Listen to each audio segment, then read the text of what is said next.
She never thought her life would fall apart so fast. She had dreams, small ones. She wanted peace, a home, a little love, and a chance to prove herself. But the world around her never gave her that chance. She was born into struggle, raised in a home where every day felt like a battle against hunger, against darkness, against the silence that comes when you are too tired to cry. She was not bitter. She smiled through her pain. She believed that one day she would rise. She met him on an ordinary day. He was confident, sharp, with words full of charm. He told her she was special, that she deserved better, that he would build a life for both of them. She believed him. She trusted every word he said because in his eyes she saw the world she wanted. They married in a small ceremony. No music, no flowers, just two people promising each other forever. She thought love was enough. She thought patience could build happiness. But time began to change him. The same man who once called her his strength started calling her his burden. When the money ran out, so did his kindness. She tried to cook his favorite meals. She waited for him late at night. She whispered prayers asking for a little peace. But peace never came. He began to shout more often. He stopped looking at her like he used to. One night, he threw a plate on the floor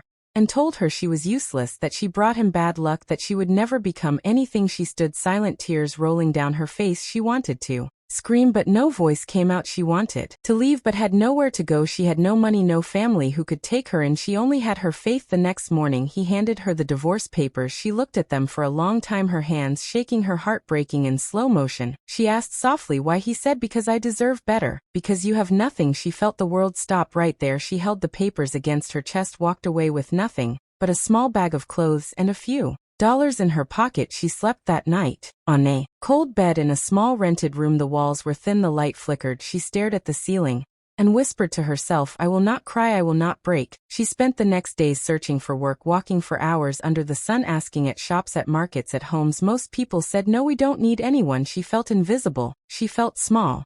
But every night she reminded herself, one day I will rise, one day they will see who I truly am. She found work at a tailor shop, small job, small pay, but it was something. She stitched clothes for strangers, and every thread carried her pain. She worked 12 hours a day, sometimes skipping meals. She saved every coin, every little piece of hope. After months, she bought an old sewing machine, placed it near her window, and began to sew from home, one dress, one shirt, one dream at a time. She was no longer the woman who begged. She was the woman who built, slowly, quietly, with patience. She learned to smile again, not because life got easier, but because she was learning how to fight. She prayed every night, not for wealth, not for revenge, but for strength, and that strength began to grow inside her like fire that would never die. One morning she looked into the mirror and whispered to herself, I am not what he said, I am more, I am enough, and I will rise. She woke up every morning before the sun, her hands tired, her back aching, but her heart full of purpose. She had no one to depend on, no one to guide her, but she had something stronger. She had the will to never give up. The little sewing machine near her window became her only friend. She whispered to it every night, tomorrow will be better, one day my name will mean something. She started designing her own dresses, not like the others, but with color, with feeling, with courage. She would sew through the night, sometimes tears falling on the fabric, but she never stopped. People began to notice her work. Women from nearby streets started coming to her room, asking, can you make one for me? She would smile and say, yes. Give me time. Soon her little room was full of orders. She had no fancy tools, no big place, but her heart worked like a factory of dreams. One woman told another, and then another, and slowly her name began to spread across the city. She started earning a little more, enough to buy a second machine. She hired another woman, one who was just like her, poor, tired, broken, but full of hope. They worked together, shared stories, cried together, and laughed together. The small room became a home full of dreams. Every day she learned something new about business, about courage, about herself. One day she walked by a big shop and saw dresses with price tags so high that they made her smile. She whispered, one day my designs will be here. She went back to her small table and worked harder. That night, as the rain hit her window, she felt something she had not felt before, pride. She was not rich, not yet, but she was no longer weak. She was her own strength. She made mistakes, lost clients, made wrong choices, but she never gave up. She believed that every failure was just another lesson. The next year, she rented a small shop. The sign outside said Rise Designs. It was simple, but it carried her soul. People laughed at her. They said a divorced woman cannot run a business. They said women like her never make it. She smiled and kept working. She trained more women. She told them, never let anyone tell you who you are. She became their sister, their friend, their guide. Her small team began to grow. They worked day and night creating dresses for local markets. Soon a local magazine wrote about her story. They called her the woman who turned pain into power. Orders began to flood, and she worked until her fingers bled. But her heart was light. One morning as she walked into her shop, she saw a familiar face, standing near the counter. It was him, her ex-husband. His eyes filled with shock. He looked around at the women working the busy machines, the laughter, the sound of success. He said softly, "I heard about you. I need a job." She looked at him for a long moment, her heart calm, not angry, not bitter. She said, "We are hiring. You can apply like everyone else." He looked down, embarrassed. She walked past him with quiet dignity. That day she realized she no longer needed revenge. Her success was her answer, her peace. She stood in front of her team and said, "If I can do this, you can too, because no one can break a woman who decides to rise."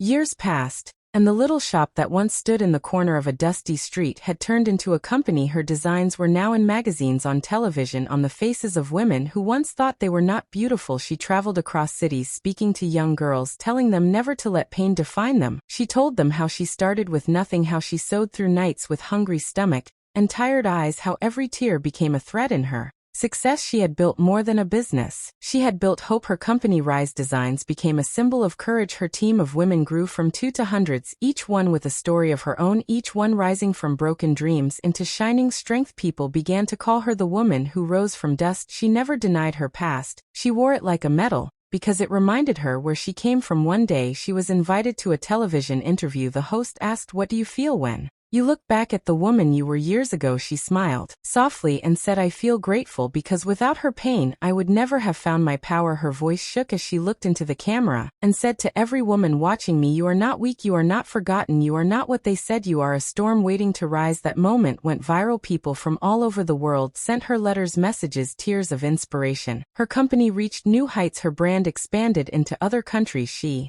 opened free training centers for women who wanted to learn how to sew, how to earn, how to stand. She would walk among them, holding their hands, whispering, "You can do this. I did it, so can you." One afternoon she stood near the window of her office, looking at the city below, the same city that once ignored her, the same streets she had walked, hungry and hopeless, now glowing with lights of her success. She remembered the night she slept on the cold bed and said, "I will not cry, I will not break." She smiled because she had kept that promise. She turned and saw her ex-husband again. He now worked as a driver in her company. He avoided her eyes, but she did not look down on him. She simply said, "Life teaches all of us in different ways." She handed him his salary with kindness and walked away, because forgiveness was her final victory. Years later, when she was asked to speak at a global event, she stood on the stage, her voice calm, her eyes shining, and said, "I was once a woman who had nothing but pain, and now I am a woman who has everything but ego. My success belongs to every woman who ever cried in silence, to every soul who was told you can't and still said I will." She ended her speech with the words that defined her life, "I fell, I broke, I cried, but I rose, and I will keep rising, because still I rise."